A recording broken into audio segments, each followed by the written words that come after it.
Why did you, if you have your kids at Sam Fuller or are going to have your kids at Sam Fuller next year, did you make the decision to send your child to Samuel Fuller School? As we race toward the end of our 14th academic year, I've reflected on the many families that have come and gone from SFS, from our community, and the different expectations and experiences those families have had with our school. While there are myriad of reasons why families enter and leave our school, one thing is certain. The more parents understand the heart and the purpose of our mission, and the more committed our parents and our students are to that mission, the more valuable and lasting their family's time here at Samuel Fuller School will be. However, because of classical Christian education sails directly in the wind of the ideologies that drive secular education and so much of the media and entertainment we encounter and consume, it's necessary for us to have committed to the path of classical Christian education and to continue to be reminding ourselves and educating ourselves about the goal of that education. It's with this in mind, and that's why we're here tonight, that we come together to these banquets, to these events, and why we've invited Dr. Diener to speak with us tonight. So I want to welcome Dr. Diener tonight. He's here from Hillsdale, Michigan. He is the headmaster of Hillsdale Academy and a lecturing professor at Hillsdale College. He's published articles on various aspects of education, and he has authored a book, which I am told somebody here is currently reading. Plato, the great philosopher educator, so I'll put that on my reading list. Although he said not to, but I probably will. And as well as he is a consultant for other schools like ours and members of the classical community. So thank you, Dr. Diener, for coming tonight, and we're looking forward to hearing you speak. Virtue in education.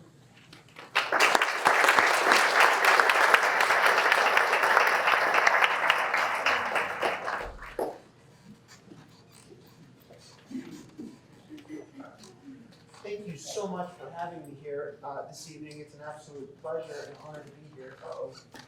One second.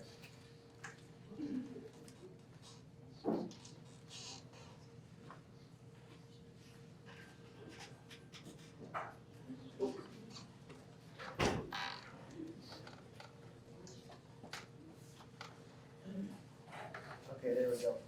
So thank you for being here this evening. I get the enviable task of trying to hold your attention after you've eaten a wonderful dinner. So there is coffee in the back. If you need some caffeine, please feel free. So I actually was thinking about changing the title of this talk, and I didn't know if it had already been distributed. So this is what it was going to be, but I think another way of getting at this would be to say, keeping the end in mind. In other words, what is the end or the goal of education?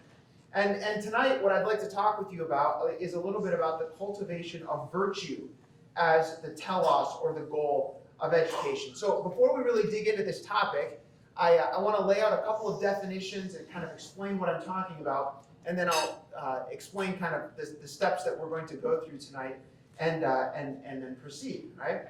So first of all, the Greek word here that is in the second line, telos, this is a Greek word. It means goal or purpose or end. Okay, so what something is being directed toward.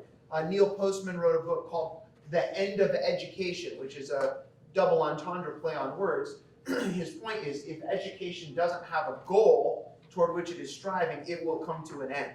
Okay, so that's what we're talking about. And I just want to start by beating as strongly as possible on the drum that every model of education, whether it is religious or secular, whether it is progressive, whether it is classical, whatever, every model of education has a telos, has a goal toward which it is directing students. There is no such thing as a value-free education. There is no such thing as an education that just teaches the facts, okay? Every system of education is directing students' hearts and minds and lives, ultimately, towards some goal. That has been recognized throughout history by Christian thinkers, by pagan thinkers, by all kinds of people, okay, who think about education. So let me give you one example from the 20th century. A philosopher, Bertrand Russell, who's not a believer, wrote this on education. He said, "We must have some concept of the kind of person we wish to produce before we can have any definite opinion as to the education which we consider best." Okay, you hear what he said? Before we can even talk about what education should look like, we have to know what kind of a person we're trying to produce. Because education is about the cultivation of human beings. So the question is, what should the purpose of education be? Okay? So this is the question I want to explore together this evening. And what I'm going to do is outline just a couple of problems with our contemporary discourse about education, sort of in the contemporary educational milieu in which we live. And then we're going to talk a little bit about what the goal should be, okay?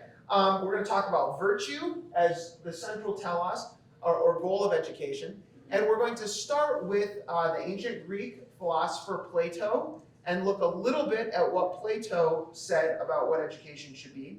And then I'm going to sort of whip you through the centuries and just give you some highlights from other thinkers who collectively are almost unanimous in their agreement that the goal or purpose of education should be the cultivation of virtue. And we'll talk a little bit about what that means. So it's sort of across this cloud of witnesses, okay? And then at the end, we have a little bit of time for Q&A. Depends if I take the whole hour and a half I was allotted or not, okay? So if you have questions or thoughts or objections or any such thing, feel free to jot them down as we go. Okay, now so I said I'll start with two problems. There are two problems, well, there are lots of problems with contemporary education, but here are two of them, okay? The first problem is that the contemporary discourse about education typically avoids questions of telos or purpose. You just don't hear a lot about it, okay? So the emphasis in educational policy, research, policy development, okay, is overwhelmingly on the how, not the why. How to raise test scores, how to close achievement gaps, how to increase graduation rates, how to train teachers in technology, because did you know that education can't take place without the latest technology?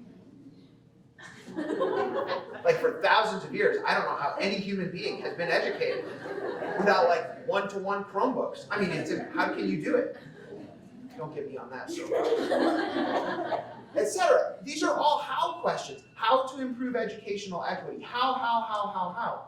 And there are unfortunately a plethora of teachers, of administrators, of policy leaders, of professors, of educational experts who would be very hard pressed to even give you a clear definition of what the purpose of education is.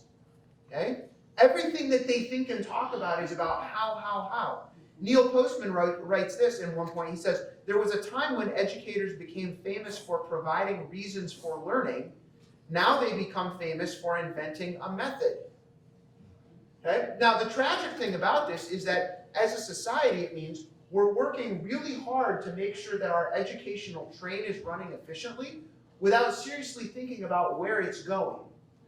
So having a train engine that's well lubricated, that, that the engine works well, that's great. But if the track it's on goes off a cliff, it doesn't really matter if the train runs efficiently. You're going to end in disaster. Okay? Another metaphor. One of the first things I learned when I started driving a car, it's the same principle as like when you mow a lawn, if you want to mow a straight row, which I'm obsessive about straight rows when I'm mowing, where do you look? You look at the end, right? When I got my driver's permit, I was like 15, I remember I got in the car, and I'm trying to stay between the lines, right? So I'm like sitting up like this, looking over the hood of the car. Of course, I'm doing this, and my dad says, "David, look down the road." I said, "No, but I got to stay between the lines." He said, "Right, but look down there." And I said, "But I want to stay between the lines right here." And the point, of course, is that when you're looking right over the nose of your car, you don't have the perspective or the vision, and hence you overcorrect, you get off. Okay, it's a constant swerve. If you want to go in a straight line, you have to raise up your gaze and look at the goal toward which you're driving. And then you can direct yourself toward it. Okay? So education policy is like this. We correct, we overcorrect, there's a new fad, then it swings back another way. Any of you who have been in the teaching industry over the years or decades will know this, right? The fad of today will be gone tomorrow, and then there'll be a new federal grant to give all the teachers training in the new, experimental thing that's the new thing that's going to save the world, etc. Okay? But the problem is that the means of education are treated like the ends. In other words, good pedagogy, good teaching, good techniques, all that's important. All of that's great, okay? But it's a mean toward the end of what? What's the goal, okay? So the first problem is we just don't talk about the goals enough. And the second problem is, of the many I could enumerate, is that when we do talk about the goals of education, we usually get it all wrong in today's contemporary discourse.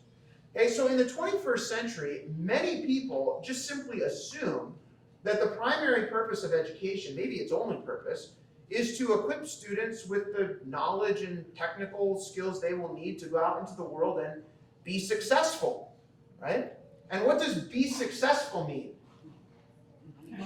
Money, ultimately. I mean, think about this. If you just go out on the street and you ask a parent of like a 7-year-old, why is it important that your child get a good education? A pretty typical answer is going to be something like, well, their education is really important so that they can get into a good college.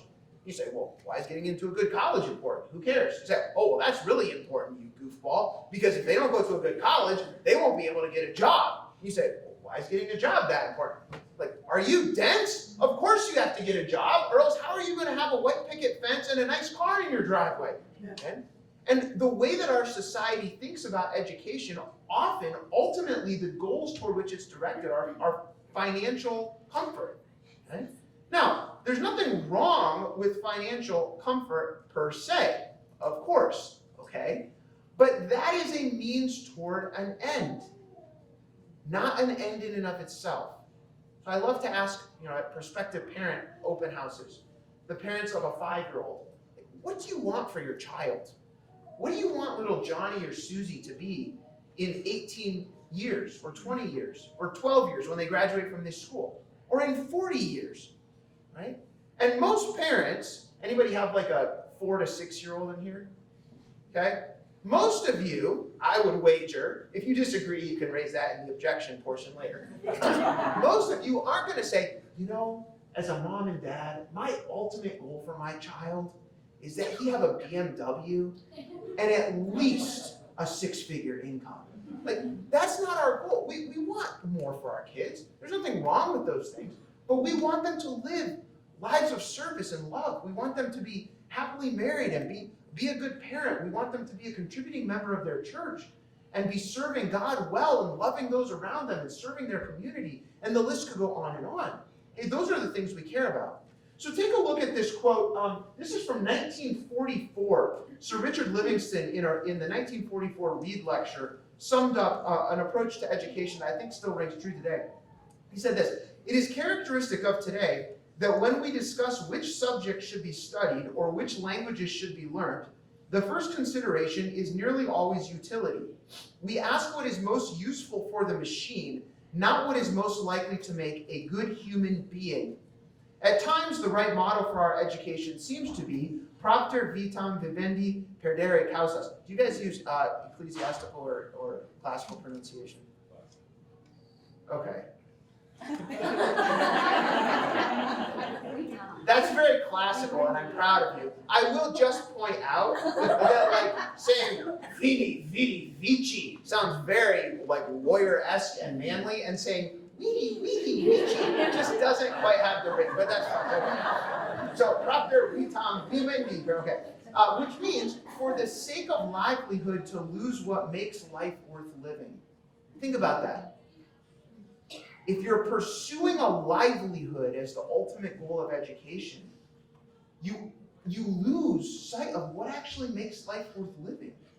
The material in life tends to dominate, spiritual and moral life is forgotten, wisdom and even judgment recede into the background. Okay, in a 1975 essay titled "A Remarkable Man," Wendell Berry, the Kentucky poet, similarly writes, "We think it ordinary to spend 12 or 16 or 20 years of a person's life and many thousands of dollars on education, and not a dime or a thought on character." But there are many people around us today who would not bat an eye at the notion that the basic purpose of education is to teach job skills so that students can go out into the world and make money and have a successful career. And if you look even at cursory examination of statements by our president, governors, federal and state educational policymakers, what you'll find is that almost always when political leaders talk about education, it is in terms of, and the reason why it's important for our society, they talk in terms of economics. They talk in terms of our country's job readiness or our economic output. Okay? And the goal of education, it seems, is to prepare people for jobs so that they can have successful careers and contribute to the economy. Okay, now there are two problems with this view. The first problem is that it's just plain dumb, and the second problem is that it runs contrary to years of profound educational thought. Okay, and if you think just plain dumb is, like we teach our middle school students not to use language like that. Okay, I'll give you a hoity-toity way to say it. It's philosophically, theologically, and functionally anemic, which is to say, it's just dumb. It's a bad idea, okay? So, and it's not the way that throughout the history of education has been understood to be. So what we call classical education, okay, or classical Christian education, has for hundreds and hundreds and hundreds of years simply been called education, okay? Until really the end of the 19th century is when things started to go off in a certain way. Okay, so what I'd like to do tonight is to just paint a little bit of a picture of a more robust understanding of the telos, or the goal of education. And I hope that you walk away from this evening inspired by what Samuel Fuller is doing, okay, by what the school is doing, by your involvement in it. I hope that together we can deepen our understanding of this tradition a little bit. And I hope that we feel inspired and proud that we have a noble goal for the education of our young people. And that what we're doing at schools like the Samuel Fuller School here is not an anomaly, okay? This is a standard understanding of education over the centuries. Okay, now there's no way that we can cover the entire history of education tonight. So like I said, I would like to start by focusing a little bit on the ancient Greek philosopher Plato. He is in many ways the founder of the Western philosophical tradition, as well as widely considered the founder of, or the father of, philosophy of education. In the 20th century, Alfred North White had famously quipped once that the safest general characterization of the entire European philosophical tradition is that it's a series of footnotes to Plato. In other words, Plato said everything important. He asked all the right questions, and for 2,500 years since then, we've just been adding footnotes. It's a bit hyperbolic, but he is a central thinker. So what we're going to do is we're going to start a little bit with Plato, and then, like I said, go through a kind of cloud of witnesses of other thinkers throughout the centuries, okay, to try to unpack this a little bit. Okay, so Plato lived in the 5th and 4th century BC in Athens. He clearly understands that education is fundamentally teleological, that it's fundamentally driven toward a goal. Okay? In other words, he understands, like what I said at the beginning, that all education, whether implicitly or explicitly, has a goal or goals toward which it is directed. And for Plato, the primary or ultimate goal of education is to form people who are virtuous. So to be clear, the primary purpose of education is not to transfer to students a body of knowledge. Knowledge is fine, but it can be used for good or evil, right? The same knowledge of architecture and construction can be used to build a cathedral or a gas chamber. The same knowledge of security can be used to protect or to rob. Okay? The same knowledge of medicine and the human body can be used to heal or to kill. So knowledge without a moral compass is not an ultimate. Okay? It's necessary for certain things, but it's not ultimate. Okay, so the primary purpose of education is not knowledge acquisition, nor practical technical skills, nor to prepare students for a specialized vocation. For Plato, the primary purpose of education is to cultivate students into virtuous human beings who are equipped to live well. Now, before we go on, I want to be really clear about how I'm using this word virtue. What do we mean by virtue? Okay, in Greek, the typical word for virtue is arete. Sometimes it's translated as excellent. It is an interesting word. It has moral overtones, but it's not exclusively a moral term. Okay? So, This word, that's typically translated as virtue, refers to the capability or power of a thing to fulfill its purpose or nature. Note, that means things have a purpose or nature. You can't just decide what your nature is. You're given a nature. Okay? God created you in a certain way with a certain purpose. Okay. So on this view, just want to be clear on that one. So on this view, anything can be virtuous. Okay? Your chairs are virtuous insofar as they're fulfilling their purpose right now, which is to hold you up. Okay? Your glasses are virtuous insofar as they're not leaking water all over the table. Okay? Anything can be virtuous.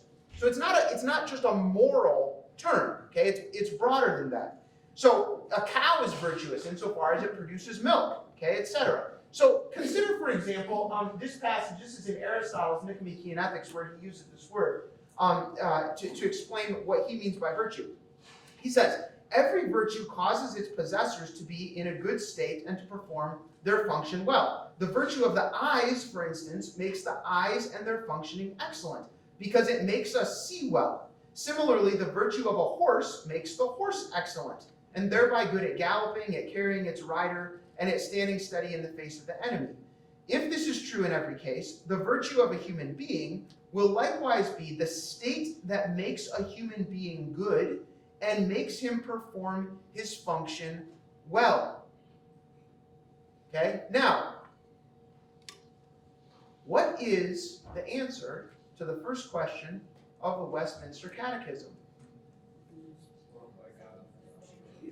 To glorify God and enjoy Him forever. So our purpose as a human being, okay, what makes us perform our function well is to glorify God and enjoy Him forever. That's, according to this understanding of virtue, what it means to be virtuous. Okay? It doesn't just mean like you don't cheat on your taxes and steal candy from the grocery store and push kids on the playground. Okay? It's a broader, deeper meaning than that. Okay, our word virtue comes from the Latin word virtus or virtus, okay, which comes from the Latin word vir or weird, which means man. Okay? So the etymology of this word that we have in English as virtue, in Latin, this means to be manly. Okay? Not like I drink beer and hit things, okay? But like not macho, but like to be human beingly. Okay? To be virtuous is to fulfill what it means to be a human being. Okay? To live well, to be what human beings were created to be.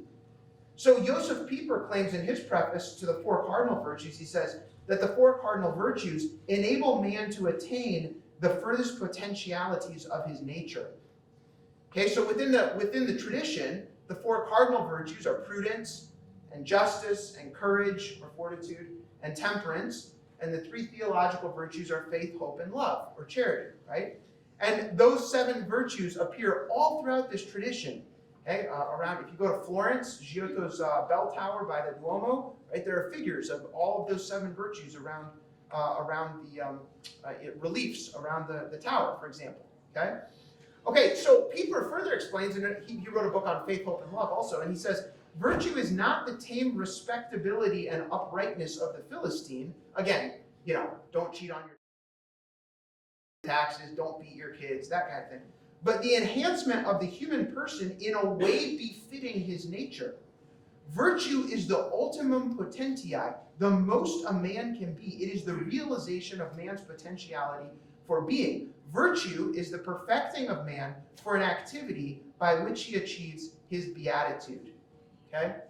So when we're talking about virtue within the tradition of classical Christian education, we're talking about this incredibly deep, robust understanding. And obviously, within the classical Christian tradition, being virtuous means having one's heart and mind transformed by the power of the cross. Okay, because it's only through the power of the cross that our hearts and minds truly can be directed toward the proper things and we can fulfill the purposes for which we were created. Right? Yeah. So this isn't just moralism. When you talk about virtue education, right? Pagans can be virtuous in the sense of don't push people on the playground, and don't cheat, and hold the door open for young ladies. All that's fine. I mean, you shouldn't push people on the playground. But this is much deeper than that, right? It's not just behavior. It has to do with the formation of the heart so that the human being can live the way that God designed us to live. Okay, so to say that the goal of education is the cultivation of virtue is to say that the purpose of education is to form human beings who are equipped to live and to die well, who are prepared for eternal life, who demonstrate what it means to live as God created us to live. Okay, that's what I mean by the cultivation of virtue as the telos of education. Okay? Now, Plato's critique 2,400 years ago, he was critiquing in his day the sophists. There was this group of teachers who had convinced many Athenians that the measure of educational success was one's ability to win an argument, okay, to convince a jury, to please an audience through the tools of rhetoric. And the message that they offered to their students, they said was valuable because it could help students be successful. Plato's view was that's not the purpose of education. Sound familiar today, right? Education helps you to be successful. Plato said, no. That's not the point. The purpose of education is to form human beings who are good. Okay, so for example, in the Republic, he says, the final outcome of education, I suppose we'd say, is a single newly finished person who is either good or the opposite. Now, think about what he doesn't say. He doesn't say, when you're thinking about whether an education was good or not, the question is, did the students learn a lot? Did they get a high test score? They didn't have SATs in ancient Greece, but Did they get into their first choice college? Right? What's their job placement rate? Did they earn a high salary? Plato says the question to ask is, are they good? Are they a good human being or not? Right? It's about the formation of the human person. Look at what he says in the laws. He says this, he says, I call education the initial acquisition of virtue by the child, when the feelings of pleasure and affection, pain and hatred that well up in his soul are channeled in the right courses before he can understand the reasons why. Okay, now just stop there for a second. Do you know that all human beings naturally love certain things? We all love things. The question isn't, do you love? The question is, what do you love? Okay? So he says here, you children have these feelings of pleasure and affection, of pain and hatred. Okay? The task of education is to channel those in the right direction, to love the right things, and to hate the things that are worthy of our hate. Okay? There is one element you could isolate in any account you give of education. Here's a guy who's written like hundreds of pages about education, and when he says there's one element you could isolate in any account of education, listen up. Okay? That is the correct formation of our feelings of pleasure and pain, which makes us hate what we ought to hate from first to last and love what we ought to love. Call this education, and I, at any rate, think that you would be giving it its proper name. Okay, now, this understanding of education then drives questions of, say, curriculum. So if the goal of education is the cultivation of people who are good, who are virtuous, okay, and wisdom goes along with this, but I'm not going to unpack that too much right now. Okay, the question is, what studies or what curricular areas will point students in that direction? Okay, and in Book 7 of the Republic, Plato talks about this. He talks about what should be studied. And I want to make a point about math and science specifically, because oftentimes, especially within classical circles, it's very easy to talk about how studying great literature and history forms the human person, right? We study the heroes of the past and the villains, and we understand history, and that makes us more deeply human. And then we get to math, and sometimes people are like, yeah, but y equals mx plus b, right? So, I mean, how does math form your soul? I mean, you can build bridges and stuff, but, right? Like, I get how studying Shakespeare and Dante forms your soul, but how does studying like pre-algebra form your soul? Okay, I'm going to answer. So actually, I'm not Platoist. So in Book 7, he goes through what we would call the quadrivium today: arithmetic, geometry, astronomy, and music. He calls it harmonics. And he gives a reason for why each of those disciplines should be studied. And the reason is because he thinks those curricular disciplines do exactly this. They form the students' loves in the proper way. And so I'm just going to give you one example. We're not going to go through all of them, but let me give you an example from math, okay? Plato says, learning to, add and subtract and such is not valuable primarily because it allows us to carry on business in the marketplace, but because, he says, it leads us toward truth and the ability to grasp being. So he says, the true purpose of education in arithmetic is not, I'm quoting here from the Republic, it's not like tradesmen and retailers for the sake of buying and selling, like, is the 6-ounce jar of salsa for $2.99 a better deal than the 9-ounce jar of salsa for $4.99, whatever, right? Like, that's not really the point, he says. But the purpose of education in arithmetic is for ease in turning the soul around away from becoming and toward truth and being. Try convincing 7th graders of that, right? Okay, now, what does he mean by this? Okay, well, let me just think about this for a second. When you teach students that 2 + 2 = 4, or you teach them their multiplication tables, you guys still do teach multiplication tables, right? Okay, some schools aren't now. So they learn that 2 × 2 is 4, and 3 × 3 is 9, and 2 × 4 is 8, etc. Okay? You are embedding in them all kinds of metaphysical understandings of the way that the world around them works and their place in it, right?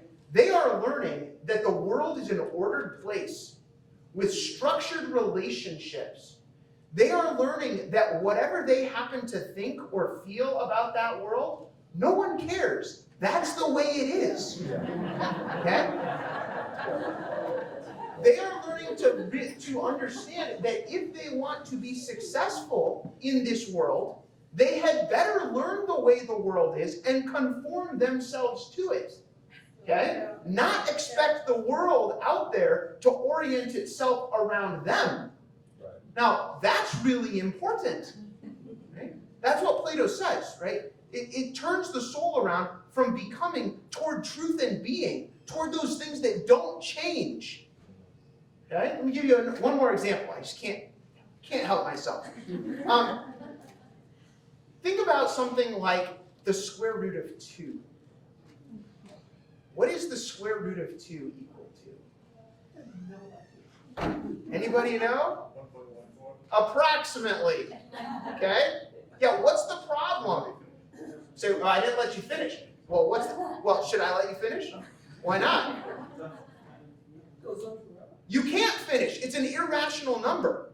Okay? The same is true of pi, right? We all learned 3.14159, and geeky people keep memorizing. Okay? Or we would say 22/7. Every time you draw a circle and calculate the area or the circumference, whatever you're doing, like you use pi all the time. We know it's there. We can measure it. We can take the string and figure it out. But you cannot, it's provable, that you cannot express it mathematically. It is an infinite decimal. It is ungraspable by our ability to write numbers down. We can't articulate it, okay? But we know it's there. There, in fact, are an infinite number of such irrational numbers. Now you might say, well, who cares? Irrational numbers teach us that there are things in the world that we know to exist and be true, even if we can't fully grasp them. That's right. Does that teach humility? Yeah. That has really important philosophical and theological implications. So you might not care that much about how many decimal places pi has, but what about something like the incarnation? Or the problem of evil? Or free will and predestination? Yeah. Okay? These are things that we know to be true, even though we can't fully explain them. There's paradoxical elements in them. Okay? And so when you're teaching children their multiplication tables, you are helping to orient their soul in a way to, or in this case about pi, let's say, or irrational numbers. You are helping to orient their soul to be open to things that they can't fully understand or articulate. And that's okay. Okay? So the next time somebody backs them in a corner and says, well, explain your God to me. You can't explain it fully, so therefore it must not be true. You say, well, explain pi to me. You can't fully explain it. Are you saying it's not true? Okay. Okay, so for Plato, the question is not, what is the economic or practical benefit that a given curricular discipline has? The question is, what promotes the moral formation of those toward whom it is directed? Okay? Now, shameless advertising plug. I am the editor of a series of books, it's not just Plato, for Classical Academic Press called Giants in the History of Education. These are little introductory volumes that are meant to be accessible by anyone, okay, that explain the philosophy of education of various thinkers throughout history. So I wrote the book on Plato, there's one on Aristotle, there's one on Augustine, one on Aquinas' In Process, one on John Milton, C.S. Lewis, Junius Comenius, Adler. I think there's someone. We've got one on Charlotte Mason In Process. I actually need to copy edit it when I get back home. Okay, so these are great for like teacher training things. But if any of you are interested in just learning more, these are short volumes, right? 60 to 100 pages, and feel free to look them out. Look them up. Okay. Now, until the end of the, like I said, basically the 19th century, so 150 years ago or so, this view of education that we've just been looking at in Plato was almost universal. Okay, so lots of people disagreed about things throughout the tradition, but this was commonly accepted. This understanding of virtue as the goal of education. We could stay here till midnight trotting out examples of this, but I'm not going to do that, especially because you're getting ready to eat cake, and then you really won't last very long after the sugar high. Okay, so what I'm going to do is I'm going to restrict myself to a few examples, and I'm going to just kind of give you a cloud of witnesses who articulate this similar kind of idea or build on it in a variety of ways. Okay, so we'll start with Plato's student Aristotle. Aristotle is highly critical of his fellow Greeks who embrace a system of education, he says, with a view to all the virtues, but in a vulgar spirit, he's criticizing these people, have fallen back on those which promise to be more useful and profitable. And he says this, occupations are divided into liberal and illiberal, and to young children should be imparted only such kinds of knowledge as will be useful to them without making mechanics of them. And any occupation, art or science, which makes the body or soul or mind of the free man less fit for that practice or exercise of virtue, virtues in brackets, because in the translation I put here from Barnes, he translates arete, excellence, but my whole point is it's the same word, that's why it's in brackets. I didn't just insert it there, right? He didn't say like the practice or exercise of money making, and I just put in virtue. It's really virtue. And that's mechanical.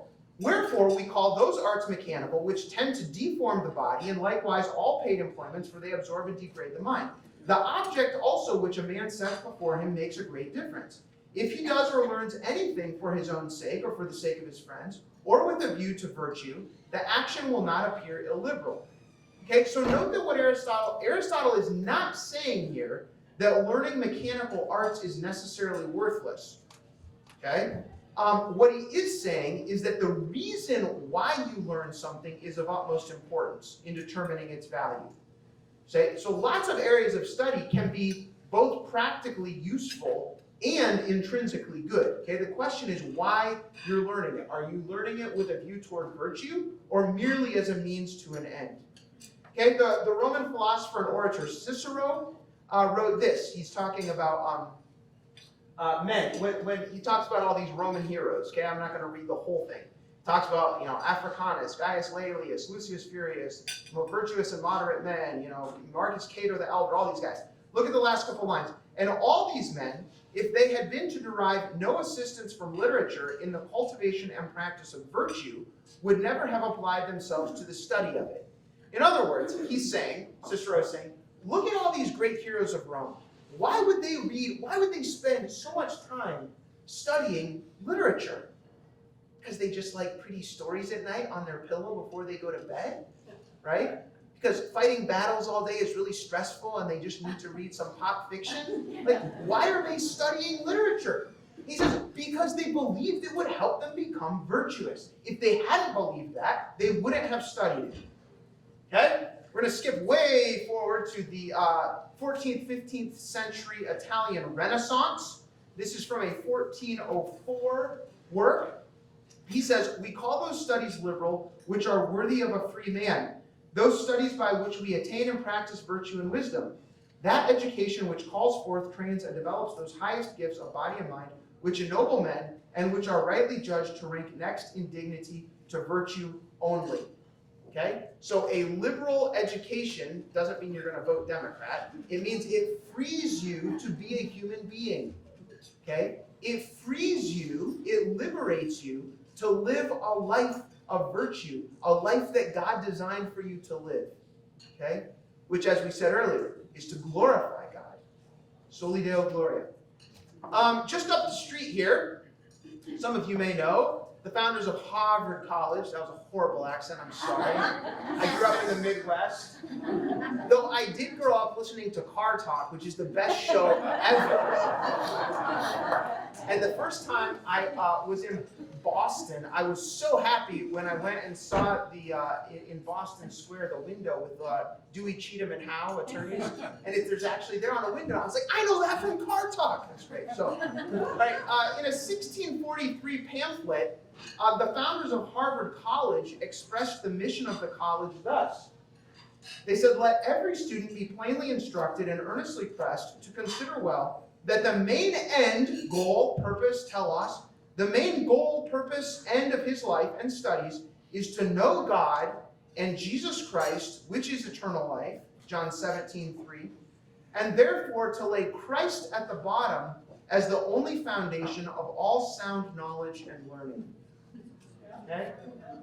The fear of the Lord is what? Okay? The beginning of knowledge or wisdom. If you don't base it on that, it's vanity.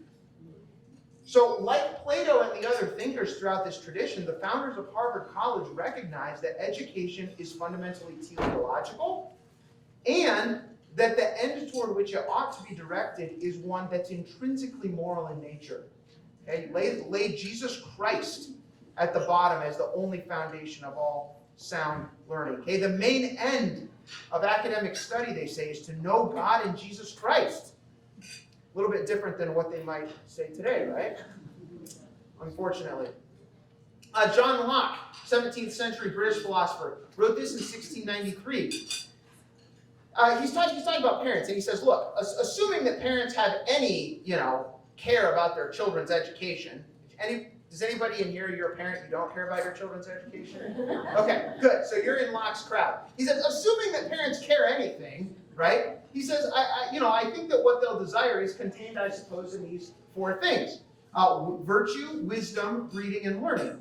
And he goes on, I place virtue as the first and most necessary of those endowments that belong to a man or a gentleman as absolutely requisite to make him valued and beloved by others, acceptable or tolerable to himself. Without that, I think, he will be happy neither in this nor in the other world. Now, I just want to point out this last phrase there. I have not talked about this a lot tonight. Plato was a pre-Christian pagan. Throughout the tradition of classical Christian education, it is common, just rote, to talk about the purpose of education in eternal terms. Okay, so Basil the Great, for example, says, we don't consider anything worthwhile in education that is of use for this life only, but only which is useful for the life to come. Okay, so you could say, again, and this completely ties in, I think, with this understanding of virtue in this broad way, that education is preparation for eternity. Okay? Ben Franklin, another chap from this general area of the world, wrote this in a letter to Samuel Johnson in 1750. He said, I think with you that nothing is of more importance for the public weal than to form and train up youth in wisdom and virtue. Wise and good men are, in my opinion, the strength of a state, more so than riches or arms. Now note what Franklin is saying here. He's saying, look, education is essential for the well-being of our society. You want to have a successful country? We need education. But it's not because it trains workers or enables us to out-manufacture China, right? Or increases the GDP. The reason why it's important And essential, he says, is that it forms students into people who are wise and virtuous human beings. And Tracy Lee Simmons says in his book, Climbing Parnassus, the healthy society begins with healthy souls. A little bit scary. Noah Webster, similarly, 1790, he wrote this: the virtues of men are of more consequence to society than their abilities. And for this reason, the heart should be cultivated more assiduously than the head. Right? There are a lot of really smart, evil people in the world. Yeah. We don't need more smart, evil people. Okay? The Northwest Ordinance, I have like, what, a couple more. We're almost done. Okay? And then I'll have a rousing conclusion.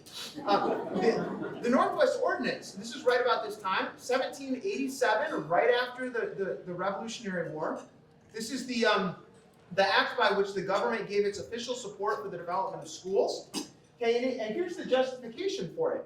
Religion, morality, and knowledge being necessary to good government and the happiness of mankind, schools and the means of education shall forever be encouraged.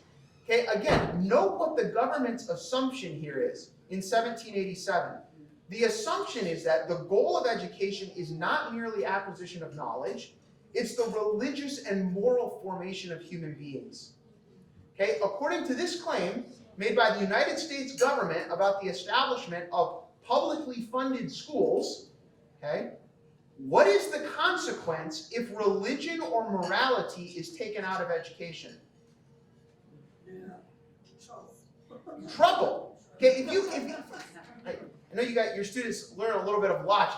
Okay, if you put this into sort of symbolic logic form, okay, what you have is, if you have, if you have good government and happiness of mankind, then necessarily you have religion, morality, and knowledge. Which is to say, by modus tollens, if you take out religion, morality, or knowledge, you will not have good government or people that are happy. Okay? So the attempt to remove religion and morality from public education and then think that we're going to have happy citizenry or good government, the United States government said is impossible. It's not going to happen. Okay? Doesn't matter how much money you throw at it.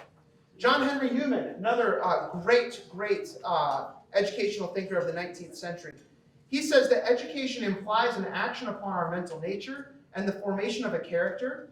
It is something individual and permanent and is commonly spoken of in connection with religion and virtue. W.E.B. Du Bois, now we're into the 20th century, famous African-American thinker and activist. Du Bois was writing in a context, and this is really fascinating, and I think really causes me to sit up and listen to what he has to say. Du Bois is writing in a context at the beginning of the 20th century in which providing job training for the historically underprivileged and oppressed was really appealing to many.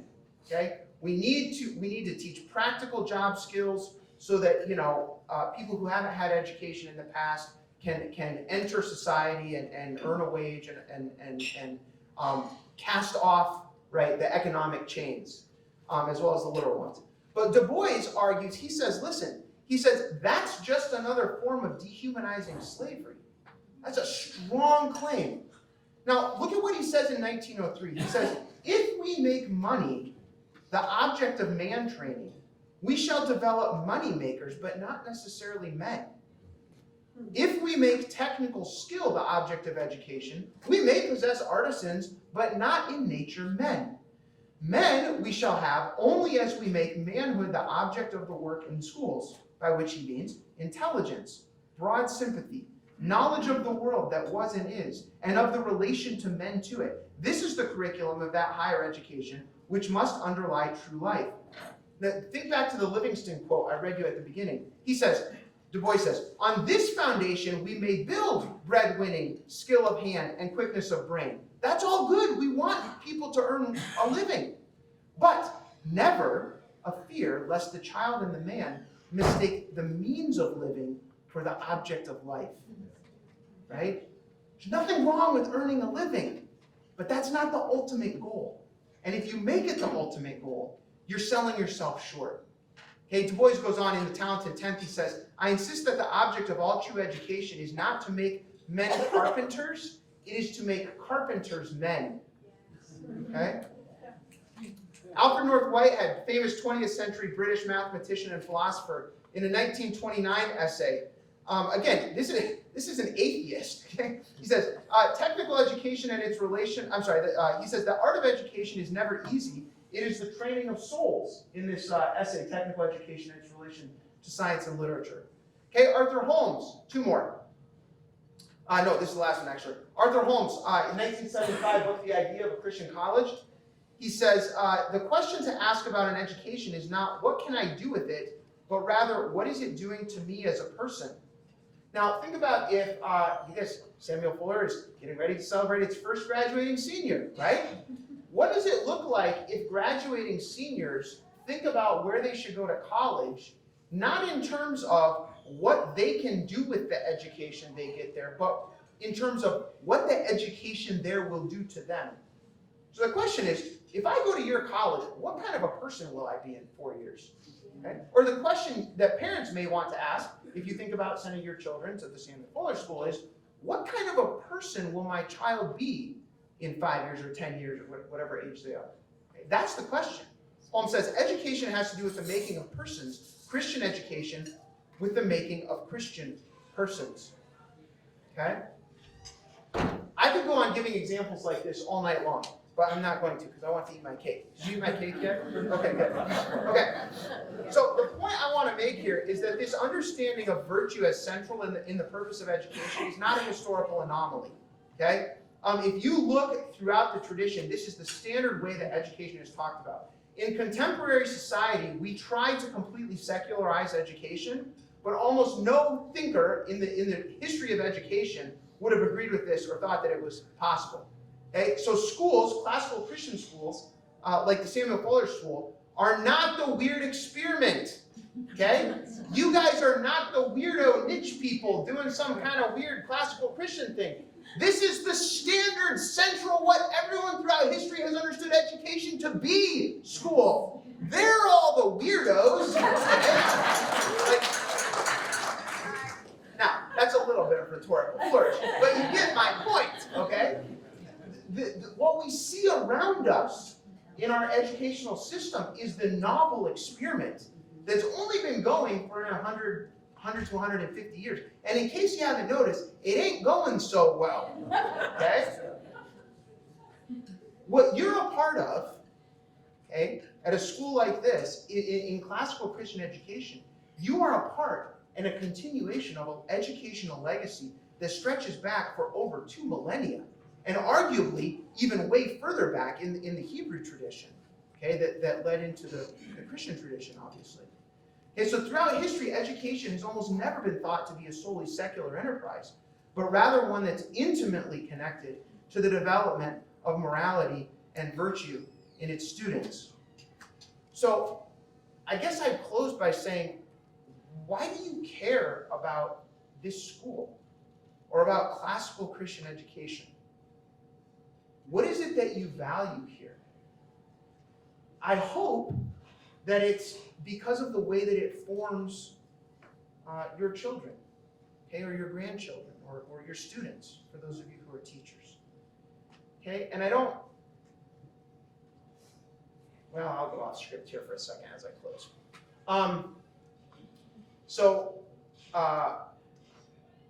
I know that as a community, you guys are grieving today. While I was flying out here today, my wife, I found out, spent all day in the ER with my mom, who's got a whole bunch of problems and her liver's failing, and so I don't know whether we have weeks or maybe months, but pretty soon I'm going to have to model for my own children how to say goodbye to a parent. And as a headmaster, I've walked schools through teachers, parents, and students, okay, passing away. And I guess I'm bringing that up only to point out that I think sometimes at moments like this, it helps us to refocus a little bit on what's important. And when I think about the kind of education that I want for my own children and for the students at my school, and the students at your school, I want students who are equipped to live well, who are equipped to die well, who are equipped to live for eternity, right? That's right. That's what it means to be a virtuous person. And when you think of it in those terms, like whether you disagree with the dress code policy just doesn't seem that important, right? Or whether your kid could go to another school down the street and get a higher GPA, like who cares? Because what classical Christian education is about the formation not only of the mind but of the soul. And I think that when maybe this is an especially poignant time to think about what we all ultimately care about, okay, and the kind of community that you want to have, and the goals toward which our education is directed. So the cultivation of virtue in this broad sense has been absolutely central in the history and understanding of classical education, and for thousands of years that's been the telos, and I hope that that's our telos as well, that our understanding of education as well is pointing students toward virtue and toward being the young men and women that God has called them to be. Thank you very much.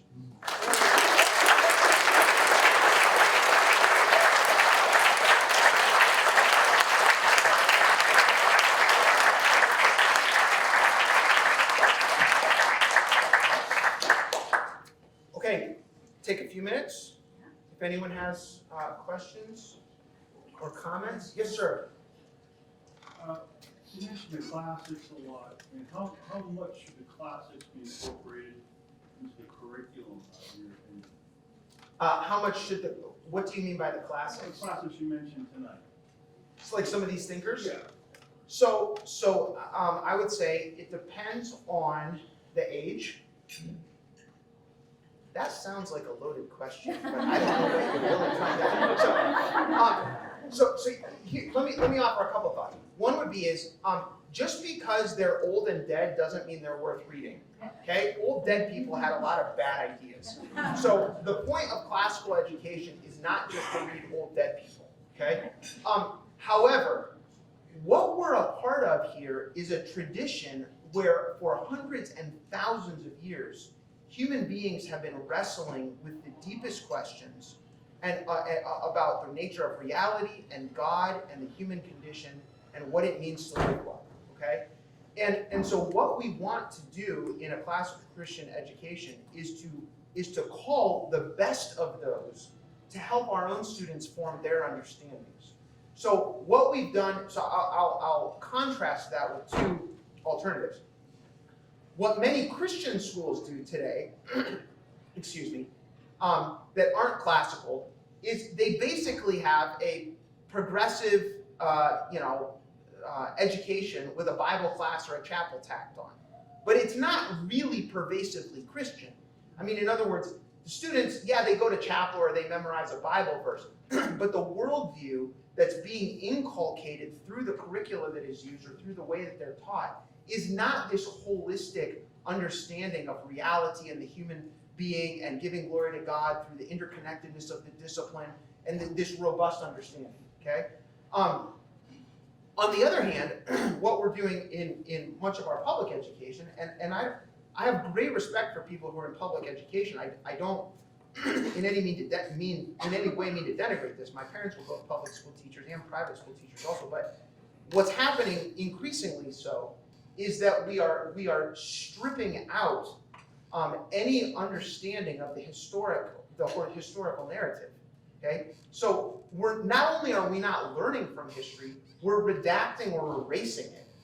And we think that anything that was written before 1900 is old and passé, or de facto, incommensurable with our enlightened values today. And that's just silly, because there are lots of people throughout history that are way smarter than any of us in this room, and who thought about these questions and the depths of these matters way more deeply than any of us did. And of course they made mistakes, and of course they're all flawed, and we are too. But it would be ignorant and arrogant to not learn from them. So that doesn't exactly answer your question in terms of like what year should you read Cicero or something. But I would say that's the framework within to think about what kind of materials we want to teach to our students. there's always more that we should teach or could teach than we can because of time constraints. So the question is, what are the best things to teach, right? That's the question. And the question always should be, how does the inclusion of this book or this class or this curriculum or this lesson, how does this contribute to the fulfillment of our school mission? How does this work toward the cultivation of sapientia et scientia? How does this lead us to give glory to God and our students better equipped to do that? So, thank you. Yeah, other comments or questions or objections? Come on. I'm a philosopher, so you just argue. That's how we engage. Yes. How do you encourage parents who maybe didn't grow up with a classical education to support their school and their community and grow these humans? How can you collaborate with other parents? Yeah, are you a parent or a teacher? I'm a little tiny bit of both. Okay, great. Okay, so it's a great question. Okay, so if you're a parent, let me speak to parents. Okay, so first, if you're a parent, how can you collaborate with the school? First of all most of us are charlatans because most of us did not go to classical schools. I didn't go to classical school, right? I didn't study Latin. I mean, my teenagers were reading stuff that I didn't read until college or grad school, right? So we're all kind of faking it till we make it. Most of us, okay? That's okay, okay? So the thing you can do to support it then is to keep learning. None of us, I've got 2 PhDs. There's so much I don't understand. I don't care if you spend 100 years studying this stuff. You're not going to know it. We're all so ignorant. Okay? And I feel in my own education that I have so much ground to make up, in part because I wasn't given this. So keep learning. Model for your children that you want to keep learning. Okay? Work with your teachers it doesn't matter if you maybe your child's outstripping you in their ability to learn logic or to study Latin or something. Okay? But show them that you're learning. Show them that you want to deepen your understanding also. Model a lifelong learner. Model a person who's continually trying to grow in virtue and to learn how to live better. Okay? I think that's incredibly important. And then the second thing would be, I'll say this, I wasn't asked to say this, if you have the means to do so, give money, because schools need money in order to run. So it's really important. Yeah, we'll pass the basket. And I have no idea how much your teachers get paid, but I guarantee it's not as much as they deserve, right? So, I know look, this is part of the dynamic we live in our current situation is that in order to get an education like this, it costs tuition, right? I mean, there are historical reasons why this is the situation we're in. It's not the situation that was envisioned by our founders, okay? But that's a whole other talk. So there are practical realities. But live a life that shows no matter where you're at on the journey that you're trying to grow and learn. And I would say the same thing to the teachers also, right? If you ever get to a point where you're bored or you're not showing that your students that you love learning and are constantly growing and learning new things, it's time to switch professions, right? Go be a plumber or do something. I mean, even if you're a plumber, you should keep learning. I'm not. Never mind. Back out of that one. I'll tell you one quick story, and then we'll take one more question. One time, a teacher and I were talking after school out in the hallway about some philosophical or theological topic. I don't even remember what. And we're just standing there, kind of conversing and going back and forth. And this wiry little 7th grader named Tate, who was a piece of work, came charging down the hallway and kind of stopped and watched for a minute. And he said, "You guys really care about this stuff, don't you?" Yeah, we do, right? But it struck me that that was modeling for him something. This wasn't just a job, right? That we showed up and sort of taught our class and then went home. We really cared about what we were learning, and I think that's important because that's contagious, right, with children. Any final? Okay. Well, I will turn it back over then. Thank you so much for having me here. God bless you all. This is such an important, valuable work. Look, when I, getting up, the one other thing I would say to parents is, have some grace for the teachers and the administrators. Running a school and working with your children all day is no picnic. It is hard work. This is hard work. And it's often thankless work, and it's work that you often don't know whether you're doing it well or not. And that's difficult, right? There are lots of jobs where when you go home at night, you know if you did a good job or not, right? In fairly simple terms, Wendell Berry says, at another point, he says, teaching is an act of faith. Because the result of teaching might pop out decades down the road in the life of a child or grandchild. Yeah. So teachers are planting seeds every day that God will grow, but we may not even ever see the fruit of the work we do, right? So support them and thank them, because what you guys are doing, classical Christian education, I'm convinced. I mean, look, I have sort of given my life to this, but I'm convinced when I get up in the morning that working in this field and cultivating young people in this way is the best thing that I can do, at least with the tools and skills that God's given me, to make a difference in our communities, in our country, in the church, and in our world. So this is truly work for eternity. So thank you so much for your diligence in it. I pray the Lord's blessings on you and wish you the best. Thank you.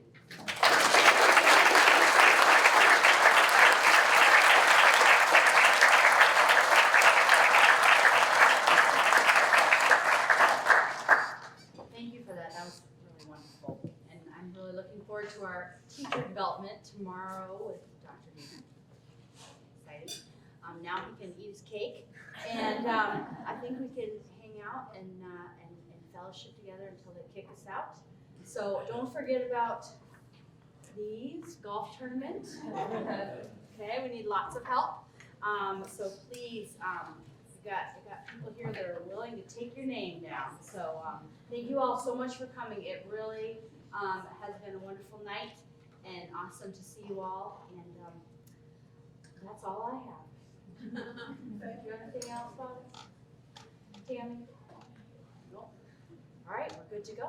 Enjoy the rest of your evening. Thank you so much, everybody.